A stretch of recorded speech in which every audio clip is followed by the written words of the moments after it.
तो नमस्कार दोस्तों, मैं जयेश राजपूत आप लोग का फ्रेश फॉर नौकरी में स्वागत करता हूं।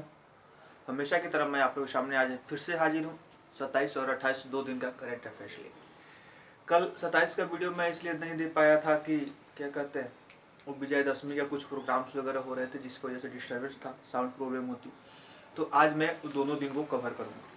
ठीक है, तो चलिए हम लोग बात करेंगे आज 27 और 28 तारीख करेंट अफेयर्स की। तो आप चैनल पर अगर नए देख रहे हैं तो चैनल का नाम है अफेयर्स फॉर नौकरी, इसको सब्सक्राइब कर लीजिएगा और अपने दोस्तों में शेयर कर दीजिएगा। ठीक है, अब बात करते हैं फर्स्ट न्यूज से। First news, global watch dog की ग्रे लिस्ट में। ठीक है, ग्लोबल वॉच डॉग की ग्रे लिस्ट में पाकिस्तान को अभी रखा गया है। पाकिस्तान अब कब तक रहेगा? तो 2021 तक रहेगा। ग्लोबल वॉच डॉग का मतलब ये हो गया कि एक संस्था है FATF, ठीक है, financial task action force, sorry FATF होता है, FATF होता है FATF यानी फाइनेंशियल एक्शन टास्क फोर्स। ठीक है, यह संस्था क्या करती है? लगभग सभी देशों का फाइनेंशियल स्थिति यानी कि फाइनेंशियल कंडीशन बताती है। तो इसमें क्या किया गया है, पाकिस्तान को अभी ग्रे लिस्ट में रखा गया है। ये क्यों रखा गया है? तो ये जो है आतंकवादियों को फाइनेंस करती है और उनको नर्चर करती है, उनको बढ़ावा देती है। ठीक है, तो इसके लिए रखा गया है। तो यहाँ से क्वेश्चंस क्या बनेंगे कि ग्लोबल वॉच डॉग की ग्रे लिस्ट में किस देश को अभी रखा जाएगा 21 तक? तो पाकिस्तान को रखा जाएगा। पाकिस्तान की राजधानी इस्लामाबाद और वहाँ के प्रधानमंत्री कौन है? इमरान खान। और आरिफ आलवी वहाँ के क्या है? प्रेसिडेंट है। ठीक है, रुपया वहाँ की करेंसी है। चलिए आगे हम लोग बात करते हैं सैंड ड्यून पार्क, याद रखिएगा नाम। सैंड ड्यून पार्क के लिए वर्ल्ड बैंक ने 3 करोड़ का ऋण देगा। ठीक है, सैंड ड्यून पार्क के लिए वर्ल्ड बैंक 3 करोड़ का ऋण देगा। यह कहाँ बनेगा? तो यह गोवा में बनेगा। ठीक है, गोवा में पर्यटकों को लुभाने के लिए यह ऐसा पार्क बनाया जा रहा है। क्या होगा? वो बालू का पूरा पार्क होगा। ठीक है, बस इसका शुरू हो गया। ठीक है, 3 करोड़ का ऋण देगा वर्ल्ड बैंक। तो गोवा की बात कर ले तो गोवा की राजधानी है पणजी। यह मांडवी नदी किनारे बसा हुआ है। प्रमोद सावंत वहाँ के CM हुए और भगत सिंह कोश्यारी वहाँ के क्या गवर्नर हुए। ठीक है, गोवा ऐसा राज्य है जहाँ पे कोई भी ग्रामीण बैंक नहीं है। चलिए आगे हम लोग बात करते हैं। तो यहाँ से क्वेश्चन सैंड ड्यून पार्क कहाँ बनेगा? तो याद रखना है गोवा में बनेगा। ठीक है, किसके द्वारा ऋण प्रोवाइड कराया जा रहा है? तो विश्व बैंक द्वारा। ठीक है, तो विश्व बैंक के अध्यक्ष कौन है? David Malpass. ठीक है, 189 का देश इसमें मेंबर है और यह कहाँ पे इसका हेडक्वार्टर है? वाशिंगटन DC में। चलिए आगे हम लोग बात करते हैं भूटान के मंगदीछू जल विद्युत परियोजना। ठीक है, यहाँ नहीं, यहाँ जी। भूटान के मंगदीछू जल विद्युत परियोजना को ब्रिटेन के शीर्ष इंजीनियरिंग निकाय द्वारा सम्मानित किया गया है।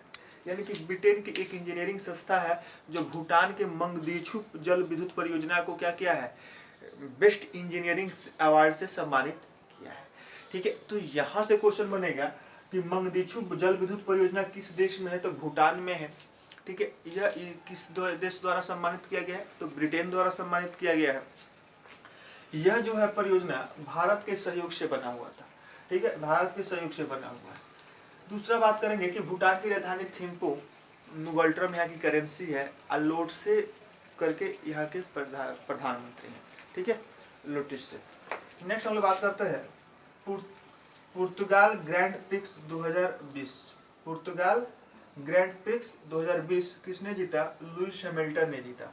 ठीक है, लुइस हैमिल्टन क्या है? मर्सिडीज रेसर है, यानी कि मर्सिडीज चालक है और यह ब्रिटेन से है।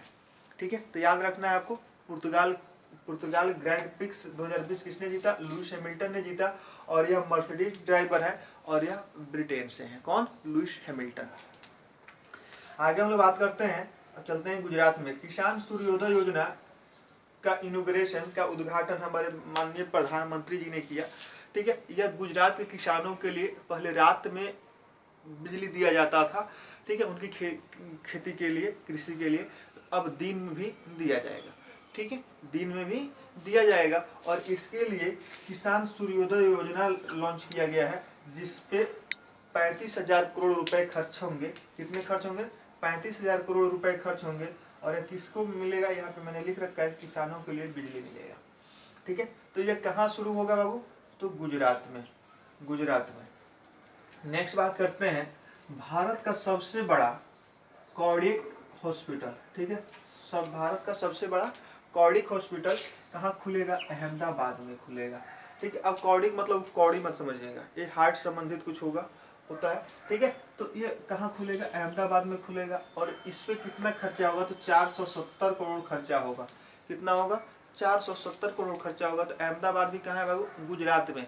अहमदाबाद साबरमती नदी किनारे बसा हुआ है। ठीक है, आगे हम लोग बात करते हैं, और अहमदाबाद में ही सरदार पटेल स्टेडियम है, जो विश्व का सबसे ज़्यादा कैपेसिटी वाला स्टेडियम, जिसको मटुंगा स्टेडियम भी कहा जाता है। ठीक है, अब हम लोग बात करेंगे तीसरे न्यूज की, ये भी गुजरात से है, यानी गुजरात से हमारा 3 न्यूज है। ठीक है, 5, 6 और 7। जूनागढ़ के गिरनार, ठीक है, कहाँ? जूनागढ़ के गिरनार में दुनिया की सबसे लंबी रोपवे, यानी कि एक रस्सी होगी और उस पर ट्रॉली टाइप का लगा होगा।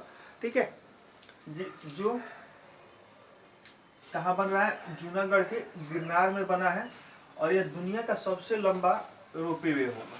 ठीक है, यह इस पे खर्चा कितना हुआ है? 130 करोड़, और यह बना कितना है? 2320 मीटर, यानी कि लगभग 2 किलोमीटर, 2 किलोमीटर से थोड़ा सा ज़्यादा, 2 किलोमीटर 320 मीटर।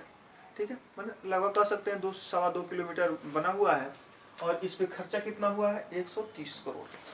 ठीक है, चलिए, तो अब यहाँ हम लोग बात करेंगे, यह जूनागढ़, आप लोग हिस्ट्रियोग्राम पढ़े होइएगा। ठीक है, तो अब यहाँ से क्वेश्चन बनेगा, दुनिया का सबसे लंबा रोपवे कहाँ शुरू किया गया है? तो गिरनार, गुजरात में। ठीक है, यह जूनागढ़ गुजरात में। ठीक है, इस पे कितने खर्चा है? तो 130 करोड़, और कितनी मीटर इसकी लंबाई है? तो 2320 मीटर इसकी लंबाई है। पहाड़ी पे एक मंदिर है जिसपे ये बनाया गया है। ठीक है, चलिए आगे हम लोग बात करते हैं, स्टार्टअप के समर्थन के लिए, स्टार्टअप के समर्थन के लिए बीएसई ने, यानी कि बॉम्बे स्टॉक एक्सचेंज ने आईसीसीआई, यह देखिए आईसीआईसीआई नहीं है, ये बैंक वाला बात नहीं है, आईसीसीआई के साथ समझौता किया है। ठीक है, तो यहाँ से क्वेश्चन बनेगा, स्टार्टअप के समर्थन के लिए बीएसई ने किस संस्था के साथ समझौता किया है? तो आपको याद रखना है, आईसीसीआई के साथ। दूसरा बनेगा कि आईसीसीआई ने किसके साथ समझौता किया है? तो बीएसई के साथ, यानी बॉम्बे स्टॉक एक्सचेंज के साथ। ठीक है, आगे हम लोग बात करते हैं कि यह बॉम्बे स्टॉक एक्सचेंज किसका फुल फॉर्म होता है? तो आईसीसीआई का फुल फॉर्म क्या होता है? हम लोग आईसीआईसी के जानते हैं, यानी बैंक वाला तो हम लोग जानते हैं। तो इसका होता है इन्वेंटिव पेन्योर, इंटरपेन्योर नहीं, इन्वेंटिव पेन्योर chamber of commerce and industries. Inventive पेन्योर chamber of commerce and industries, ये आप लोग याद रखिएगा। ठीक है, चलिए आगे हम लोग बात करते हैं नेक्स्ट 9 नंबर न्यूज में। ठीक है, आप लोग भी मोबाइल चलाते होइएगा, नेट चलाते होइएगा, कहते होइएगा कि हाँ 4G तो है लेकिन स्पीड नहीं आ रही है। तो आप लोग को याद होना चाहिए कि global mobile internet speed index, global mobile internet speed index में भारत 131 नंबर पे है। सोच लीजिए, global mobile internet speed index में भारत कितने स्थान पे है? तो 131 नंबर पे है। ठीक है, आपको याद रखना है, यही 131 नंबर पे है। ठीक है, और इसमें दक्षिण कोरिया नंबर 1 पे है। ठीक है, दक्षिण कोरिया नंबर 1 पे है। चलिए हम लोग आगे बात करते हैं, सैमसंग के चेयरमैन ली कुन ही का निधन हो गया। सैमसंग के चेयरमैन ली कुन ही का निधन हो गया। ठीक है, एक बोर्ड और होगा, तो आप लोग वीडियो लास्ट तक देखिएगा।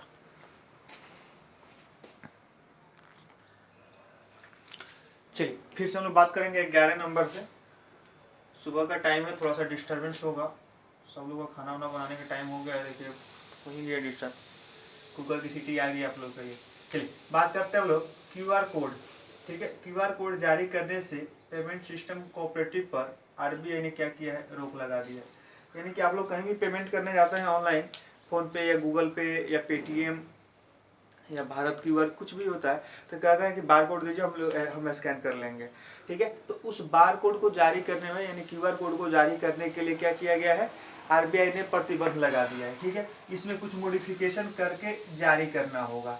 क्यूआर कोड में क्या करना होगा, कुछ मॉडिफिकेशन करके जारी करना होगा। अब क्यूआर कोड में मॉडिफिकेशन क्या होगा, तो अब याद रखिएगा कि क्यूआर कोड जो नए तरीके से जारी किया जाएगा तो अलग ही बात है। क्यूआर का फुल फॉर्म क्या होता है, तो क्विक रिस्पॉन्स, क्विक रिस्पॉन्स। अब बात करते हैं कि आईटीबीपी का 59वां स्थापना दिवस मनाया गया। ठीक है, आईटीबीपी का 59वां स्थापना दिवस मनाया गया 27 अक्टूबर को। तो यहाँ आपको याद रखना है कि आईटीबीपी का कौन सा स्थापना दिवस मनाया गया है, तो 59वां स्थापना दिवस मनाया गया है। ठीक है, 59वां स्थापना दिवस मनाया गया है। नेक्स्ट हम लोग बात करते हैं महेश कनौडिया का निधन हो गया। महेश कनौडिया का निधन हो गया। वो क्या थे, तो सांसद थे, कहाँ से, गुजरात से। ठीक है, नेक्स्ट हम लोग बात करते हैं world day for audio visual heritage day. World day for audio visual heritage day ये कब मनाया जाता है, तो 27 अक्टूबर को मनाया जाता है। ठीक है, 27 अक्टूबर को मनाया जाता है। नेक्स्ट हम लोग बात करते हैं कि इसका विषय क्या था, तो your window to the world, your window to the world, your window to the world, your window to the world.